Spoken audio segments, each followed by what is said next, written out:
पहले भी कहा है, भागवत बड़ी कठिनता से मिलती थी। आजकल तो एक एक वर्ष में एक एक छोटे से छोटा गांव भी होगा तो उसमें 3-4 भागवत तो हो ही जाते हैं, लेकिन पहले ऐसा नहीं होता था। 10-10, 15-15 सालों में जाकर कहीं एक बार किसी गांव में भागवत होती थी। महाराज इतनी कठिन थी भागवत, और किसी किसी क्षेत्र में तो ये पता ही नहीं था कि भागवत होती क्या है। तो एक प्रसंग आ रहा है, आपको अच्छा लग रहा होगा, मैं ये मान करके आपके समक्ष रखूंगी कि एक पंडित जी थे महाराज, जिन्होंने गुरुकुल में जाकर विधि विधान से संपूर्ण भागवत का, संस्कृत का, व्याकरण का अध्ययन किया। वृंदावन के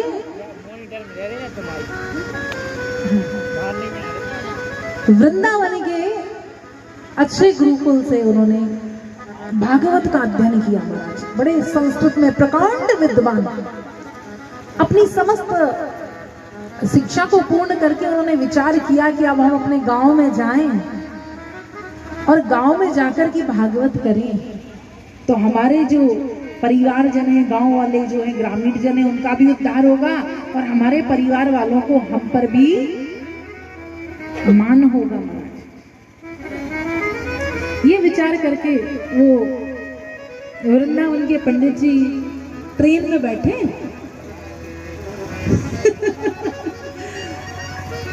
क्योंकि वृंदावन में भागवत कथाएं ज्यादा थी और भागवत कथाओं के गुरुकुल भी ज्यादा है, तो वहीं के थे। बनारस के तो हमारे पंडित जी थे, हमारे पंडित जी हैं मतलब, और थे और हैं और रहेंगे भी, लेकिन वो वृंदावन से आ रहे थे। अब वो रेलगाड़ी में बैठे, ट्रेन में बैठे और चल दिए। अब बीच में एक छोटा सा कोई स्टेशन पड़ा, तो उन्होंने विचार किया कि कुछ फल वगैरह पा लिए जाए, भूख लग रही है। तो बेचारे बीच में उतरे, फल वाले के पास गए, फल लिए, और जैसे ही पंडित जी ने जेब में हाथ डाला तो महाराज दूसरी तरफ निकल गया। राम राम राम राम जपते आ रहे पंडित जी, माला बस रह गई और जो जेब में हाथ डाला महाराज तो दूसरी तरफ ही हाथ निकल गया। राम राम राम राम, हम राम राम करते रह गए और जीव कतरा हमारी जेब काट कर ले गया। क्या करें, फल वल वापस किए कि अब हमारे पास पैसे नहीं। तो फल वाला बड़ा अच्छा था, उसने कहा नहीं कुछ फल तो रख ही लीजिए, पैसे नहीं है, नहीं बात, कोई बात नहीं, वो फल रख लो। इतने में महाराज वो रेलगाड़ी भी निकल गई, ट्रेन भी निकल गई। अब वो जब जेब कटी तो वहां में पैसे के साथ साथ टिकट भी था, तो अब जाए कैसे, बड़े परेशान हुए। कम से कम विचार कर रहे हैं कि दूसरों की काटते तो काटते, कम से कम हम राम राम जपने वालों को तो छोड़ देते। अच्छा, यहाँ वहां जब हम जाते हैं ना कहीं तीर्थ क्षेत्र में, और जब मान लीजिए हरिद्वार जा रहे हैं या गंगा के संगम पर जा रहे हैं, अभी प्रयागराज सभी जा रहे हैं, तो अभी तो इतनी भीड़ लगी, लेकिन पहले इतनी अभी भी हो जाती होंगी। लेकिन जब पहले जाते थे तो जो लोग जहाँ जा रहे हैं वस्त्र उतार कर जैसे ही स्नान कर रहे हैं, उनके पूर्वज ऊपर से देखते और कहते वाह, हमारे कुल में कितने संस्कारी लोगों ने जन्म लिया, ऐसे हुए हमारे कुल में। और वो कहते हर हर, और बाहर भी कुछ लोग बैठे होते, वो कहते तुम करो हर हर गंगे, हम कर देंगे तुमको नंगे। वो चोरी करके ले जाए, उनके भी कुल वाले ऊपर पूर्वज देख रहे और कहें कि लो ऐसे पापी हमारे कुल में हो। तो बेचारे राम राम करने वाले पंडित जी की जेब कट गई और उन पर संकट आ गया। उन्होंने कहा कि क्या क्या करें अब। तूने देखा कि 2-3 किलोमीटर के बाद ही एक कोई छोटा गांव है, तो विचार किया चल के भागवत जी की पोथी तो साथ में है, भागवत करते हैं और जो दान दक्षिणा मिलेगी उससे टिकट लेकर गांव चले जाएंगे। महाराज गए। अब वहां जब गए तो सबसे पहले मंदिर दिखा। जब मंदिर में पग धरा तो उन पंडित जी से जाकर, जो पुरोहित जी थे मंदिर के, उनसे जाकर कहा कि पुरोहित जी राम राम। उन्होंने विचार किया कि पंडित की सहायता पंडित कर दे।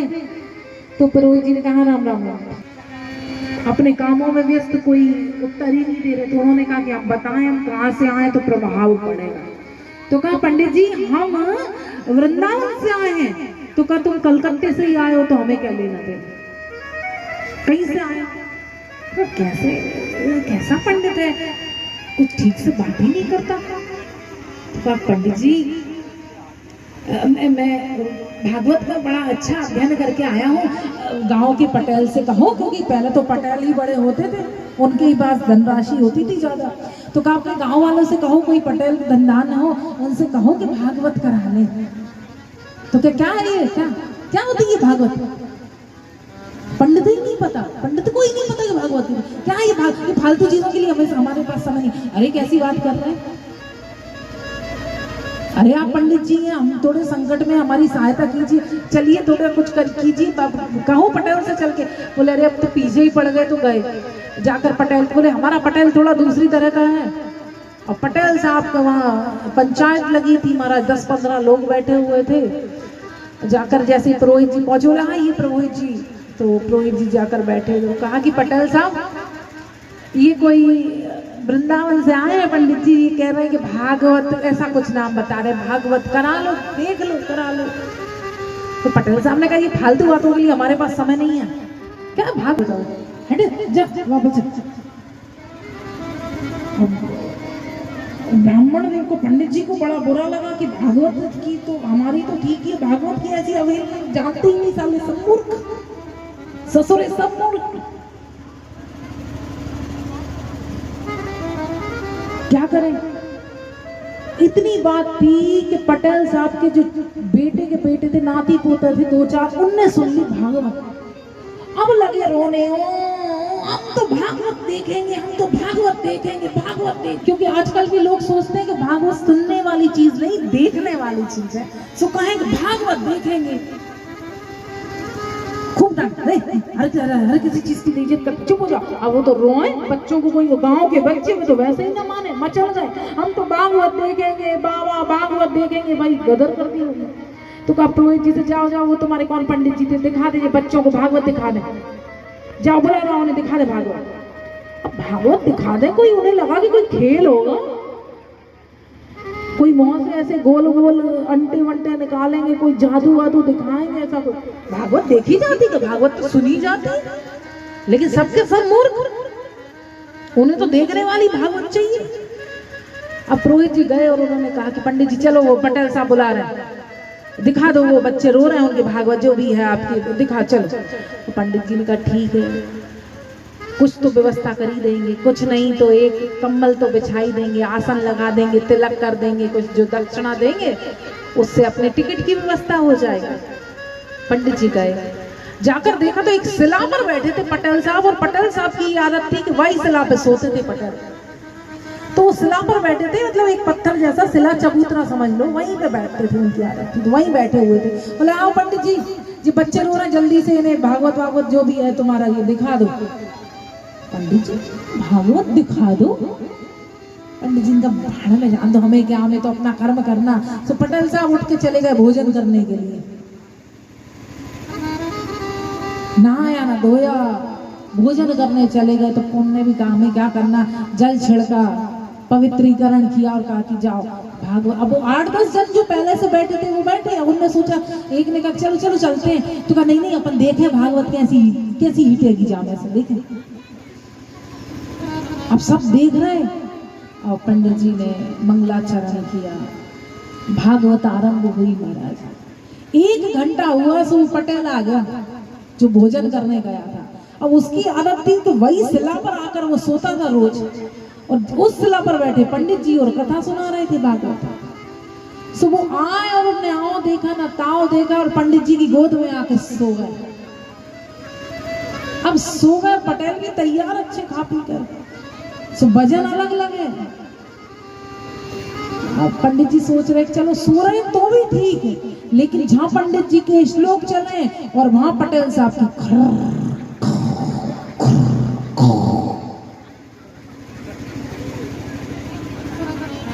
चल।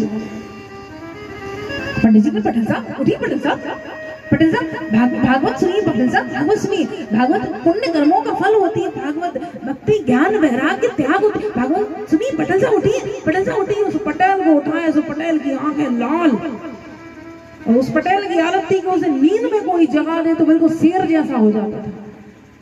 तो पटेल साहब उठे, पटेल साहब कथा सुनिए, भागवत कथा सुनिए पटेल साहब, अब सब देख रहे हैं। तो पटेल साहब को गुस्सा आया, उन्होंने आओ देखा ना ताओ देखा, पंडित जी में एक तमाचा दिया। तो पंडित जी को भी गुस्सा आया, क्योंकि भूखे प्यासे तो बेचारे थे ही। पंडित जी को गुस्सा आया, उन्होंने कहा मिले जुले कुछ नहीं है, इसका उत्तर तो ले दे के ही रहूंगा। सो पटेल साहब को पटक लिया पंडित जी ने, और लगे धमाधम दोनों में जुत्था हो गई। अब सब खड़े हो गए, बोले देखिए साहब भागवत शुरू हो गई है, अब दूर हट जाओ सब, कोई नया धोया नहीं, जब सब दूर हट जाओ, कोई छूना मत, भागवत शुरू हो गई है। अब बच्चे सोचे यही भागवत है, तो बच्चे हंसे ताली मार मार के। तो कभी पटेल ऊपर, कभी पंडित जी ऊपर, कभी पटेल नीचे, कभी पंडित जी भी तैयार, सो जुत्था में जुत्था, सब दूर भैया, कोई भागवत को छूना मत, नया धोया नहीं, किस दूर हो जाओ, दूर हो जाओ, अपनी बस की भागवत आ गई है। एक कह रहा कि भागवत आ चुकी है और पंडित जी के शरीर में भरा गई है भागवत, कोई जाना नहीं पास में। तो जुकता हो रहे थे महाराज। तो पहले गांव में, या अभी भी होंगी तो पता नहीं, वो अनाज रखने के लिए कुछ खोड़ियां रहती थी। खोड़ियां कहते हैं उसको, क्या कहते हैं? हाँ, खोड़ियां ही कहते हैं, कुटिया कह लो, वो जिसमें अनाज भरते हैं।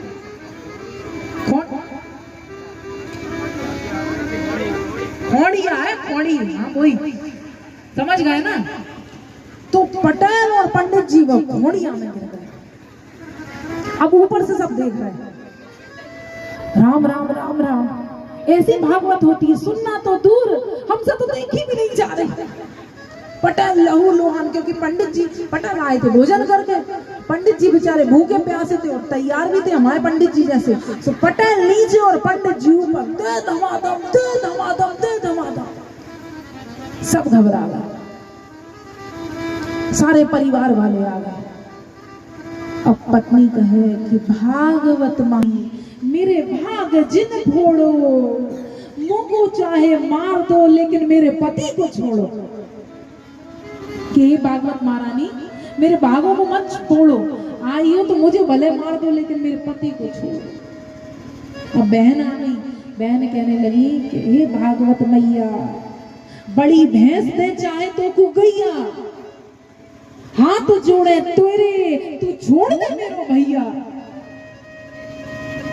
सोई पंडित जी समझ गए कि सबके सब मूर्ख हैं, सबई मूर्ख हैं। तो पंडित जी ने हूं करके हुंकार मारी और कहा भागवत जिस पे चढ़ जाती है वो फिर छोड़ती नहीं है। बोले अरे महाराज कैसे छोड़ोगे, बता दो, हाथ जोड़े तुम्हारे जो कहो सको। अब तो तब ही छोड़ेंगे जब मिलेंगे 500 रुपया। उस समय में 500 रुपए, जहाँ 1-2 रुपए की कीमत हो वहाँ 500 छोड़ेंगे, तभी तब दोगे 500 रुपया। और भैया गए सारे, जो उनके बच्चे थे और जो पटेलन थी गई, और कौन वहाँ पे बाप की मौत खड़ी है, भागवत चढ़ी है, कौन गिन रहा। तो 500 के चाहो 800 और 1000 ही हो गए। जल्दी से लगे ले आए, हम छोड़ दो हमरो भैया, तो का पटक दो नीचे, बोला सीढ़ी लगा दो। पंडित जी ने भी अच्छा लाभ उठाया, लगा सीढ़ी लगा दो। तो महाराज दूर से सीढ़ी लगा करके सब गांव वाले अटारियों पे चढ़ गए, अटारियों पे चढ़ गए सब सीढ़ी लगा।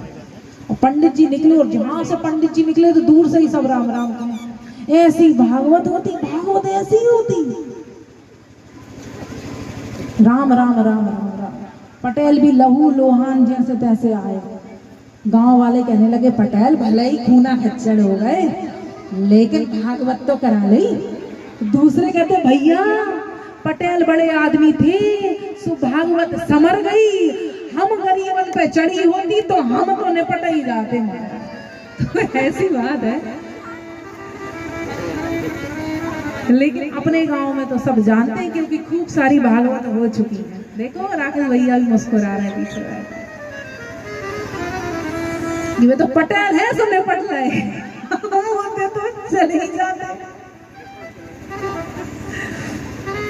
तो महाराज चलते हैं आगे चीर हरण की लीला में कि भगवान ने, हम सब आप जानते हैं कि किस प्रकार से गोपियों के वस्त्रों का हरण किया।